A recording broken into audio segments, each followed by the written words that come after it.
উড়ান নামক একটি বিশেষ চাহিদা সম্পন্ন শিশুদের উৎকর্ষতা কেন্দ্রের উদ্যোগে বাৎসরিক সাংস্কৃতিক অনুষ্ঠান অনুষ্ঠিত হল রবিবার। গঙ্গারামপুর মিলনী ক্লাব প্রাঙ্গণে এই বিশেষ অনুষ্ঠানের আয়োজন করা হয়। উপস্থিত বিশিষ্টজনেরা প্রদীপ প্রজ্বলন ও পতাকা উত্তোলনের মাধ্যমে অনুষ্ঠানের সূচনা করেন। এরপর বিশেষ চাহিদা সম্পন্ন শিশু এবং তাদের অভিভাবকেরা বিভিন্ন সাংস্কৃতিক অনুষ্ঠান পরিবেশন করেন। বিদ্যালয়ের শিক্ষক শিক্ষিকারা এবং সংগঠনের সদস্যরা বিভিন্ন অনুষ্ঠান পরিবেশন করেন। এর পাশাপাশি বিশেষ চাহিদা সম্পন্ন শিশুদের তৈরির বিভিন্ন হস্তশিল্প প্রদর্শন করা হয়। এ বিষয়ে উড়ান সংস্থার সম্পাদক ডক্টর প্রণব কুমার সাহা জানান, এখানে গঙ্গারামপুর উড়ান বলে একটা সংস্থা আছে, যেটা হচ্ছে একটা ট্রাস্ট, যেটা 2018 সালে তৈরি হয়েছিল। তাদের একটা অষ্টম বার্ষিকী অনুষ্ঠান হচ্ছে, যেটা মেনলি বিশেষ চাহিদা সম্পন্ন শিশুদের একটা চাইল্ড ডেভেলপমেন্ট সেন্টার হিসেবে এটার পথ চলা শুরু হয়েছিল।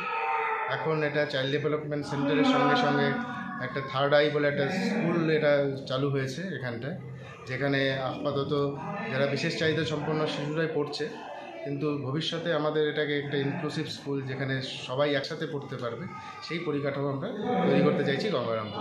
কী অনুষ্ঠান থাকছে স্যার এই বিষয়টা? এখানে বাচ্চাদের বিভিন্ন সাংস্কৃতিক অনুষ্ঠান থাকছে, তারা নিজেরা পারফর্ম করছে, তাদের প্রতিবন্ধকতাকে ছাপিয়ে তারা পারফর্ম করছে। তাছাড়া তাদের হাতের কিছু কাজের প্রদর্শনী আছে। ঠিক আছে। গঙ্গারামপুর থেকে বিশেষ প্রতিবেদন, নিউজ টুডে।